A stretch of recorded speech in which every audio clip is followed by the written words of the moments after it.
ലേറ്റസ്റ്റായിട്ട് ഇൻസ്റ്റാഗ്രാമിൽ ഒരു video കാണാനിടയായിട്ടുണ്ടായിരുന്നു. Sandra Santhosh എന്ന് പറഞ്ഞിട്ട് ഒരു പെൺകുട്ടിയുടെ വീഡിയോ ആണ് കാണാൻ പറ്റിയിട്ടുണ്ടായിരുന്നത്. ആ ഒരു വീഡിയോയ്ക്കകത്ത് താൻ വർഷങ്ങളായിട്ട് അനുഭവിച്ചുകൊണ്ടിരിക്കുന്ന ബുദ്ധിമുട്ടിനെക്കുറിച്ചാണ് ആ പെൺകുട്ടി പറയുന്നത്. താൻ സ്കൂളിൽ പഠിച്ച സമയം തൊട്ട് ആദർശ് എന്ന് പറഞ്ഞിട്ടുള്ള ഈ ഒരു ഫോട്ടോയിൽ കാണുന്ന വ്യക്തി തന്നെ സ്റ്റോക്ക് ചെയ്തുകൊണ്ടിരിക്കുകയാണെന്നും തൻ്റെ അടുത്ത് ഇഷ്ടമാണെന്ന് കുറേ ആ ഒരു സമയത്ത് തന്നെ പറഞ്ഞിട്ടുണ്ടെങ്കിൽ ആ സമയത്ത് തനിക്ക് താല്പര്യമില്ല എന്ന് പറഞ്ഞിട്ടുണ്ടായിരുന്നു. പക്ഷേ എന്നിരുന്നിട്ട് പോലും തനിക്ക് കണ്ടിന്യൂസ് ആയിട്ട് മെസ്സേജൊക്കെ അയച്ചുകൊണ്ടിരിക്കുമായിരുന്നു. അത് ഓരോ വർഷം കഴിയുമ്പോഴും കൂടിക്കൂടി തന്നെ വന്നുകൊണ്ടിരിക്കുമായിരുന്നു. മെസ്സേജ് അയക്കുന്നു, തന്നെ ശല്യപ്പെടുത്തുന്നു. ഇതൊരു സഹിക്കാൻ പറ്റാത്ത അവസ്ഥയിലേക്ക് മാറിക്കൊണ്ടേ ഇരിക്കുമായിരുന്നു. താനുണ്ടെങ്കിൽ കോളേജിലൊക്കെ പഠിച്ച സമയത്ത് മറ്റുള്ള ഫ്രണ്ട്സിനെയൊക്കെ ഈ ഒരു വ്യക്തി തൻ്റെ സഹോദരനാണ് എന്നുള്ള രീതിയിലൊക്കെ പറയുകയൊക്കെ ചെയ്തിട്ടുണ്ടായിരുന്നു. വേറെ റിലേഷനൊന്നും ആവാതിരിക്കുക, അങ്ങനെയൊക്കെ ഉള്ള രീതിയിൽ കുറേയധികം പിറകെ നടന്ന് ശല്യപ്പെടുത്തുക, തൻ്റെ വീട്ടുകാരെയൊക്കെ ഉൾപ്പെടെ ഭീഷണിപ്പെടുത്താൻ തുടങ്ങിയിട്ടുണ്ടായിരുന്നു.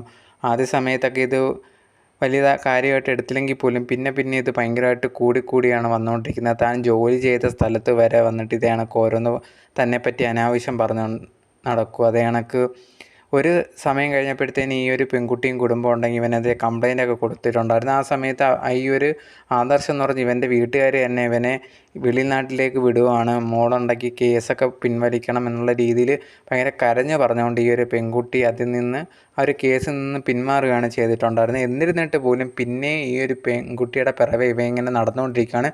ഇപ്പോഴും ശല്യപ്പെടുത്തിക്കൊണ്ടിരിക്കുകയാണ്, മെസ്സേജ് അയക്കുക, തന്നെ ഭീഷണിപ്പെടുത്തുക. ഇവൻ വിചാരിക്കുന്ന ഈ ഒരു പെൺകുട്ടിക്ക് ഭയങ്കരമായിട്ട് ഇവനോട് ഭയങ്കരമായിട്ട് ഒരു സ്നേഹവും കാര്യങ്ങളൊക്കെ ഉണ്ട് എന്നുള്ള രീതിയിലാണ്. പക്ഷേ ഇവനുണ്ടെങ്കിൽ ഭയങ്കര ഒബ്സഷൻ ആ ഒരു ക്യാരക്ടറാണ് ഉള്ളത്. എത്ര പറഞ്ഞിട്ടും മനസ്സിലാവുന്നില്ല. ഇത് തീരെ സഹിക്കാൻ വയ്യാതായപ്പോഴാണ് താനിപ്പോൾ ഈ ഒരു വീഡിയോ ചെയ്യുന്നത് എന്നുള്ള രീതിയിലാണ് ഈ ഒരു പെൺകുട്ടി ഇപ്പം വീഡിയോയിൽ വന്ന് പറയുന്നത്. ഇവൻ്റെ ശല്യം ഒട്ടും സഹിക്കാതെ വന്നേക്കുവാണ്. ഈ ഒരു പെൺകുട്ടി ഇപ്പോൾ അയർലൻഡിലാണുള്ളത്. എന്നിട്ട് പോലും മെസ്സേജ് കാര്യങ്ങളൊക്കെ അയച്ചുകൊണ്ടിരിക്കുകയാണ്. ഇപ്പോൾ അയർലൻഡിലുണ്ടെങ്കിൽ ഈ ഒരു പെൺകുട്ടി ഇവനെതിരെ കേസും കാര്യങ്ങളൊക്കെ കൊടുത്തിട്ടുണ്ട്. അതുപോലെ തന്നെ ഈ ഒരു പെൺകുട്ടിയുടെ അച്ഛനെയും അമ്മയും ഉപദ്രവിക്കാൻ വരെ ശ്രമിച്ചിട്ടുണ്ട് എന്നുള്ള രീതിയിലൊക്കെയാണ് ഈ ഒരു പെൺകുട്ടി പറയുന്നത്. തീരെ സഹിക്കാൻ വയ്യാതെ വന്നപ്പോഴാണ് ഇപ്പോൾ ഈ ഒരു വീഡിയോ ആയിട്ട് വന്നേക്കുന്നത്. കാരണം എല്ലാവരും അറിയണം എന്നുള്ളത് കൊണ്ടൊക്കെയാണ് ഈ ഒരു വീഡിയോ ആയിട്ട് വന്നേക്കുന്നത്.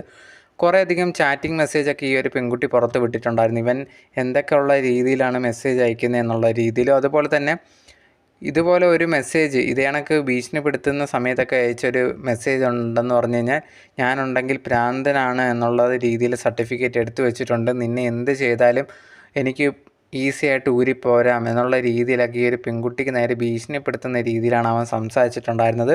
എന്തായാലും ഇതുപോലുള്ളവർക്കെതിരെ കറക്റ്റായിട്ടുള്ള നിയമ നടപടി എടുക്കണം എന്നുള്ളതാണ് എനിക്ക് പറയാനുള്ളത്. കാരണം എന്ത് വേണമെങ്കിലും ചെയ്യാമെന്നുള്ള മാനസികാവസ്ഥയിലായിരിക്കും ഇവനെപ്പോലുള്ളവന്മാരൊക്കെ ഉള്ളത്.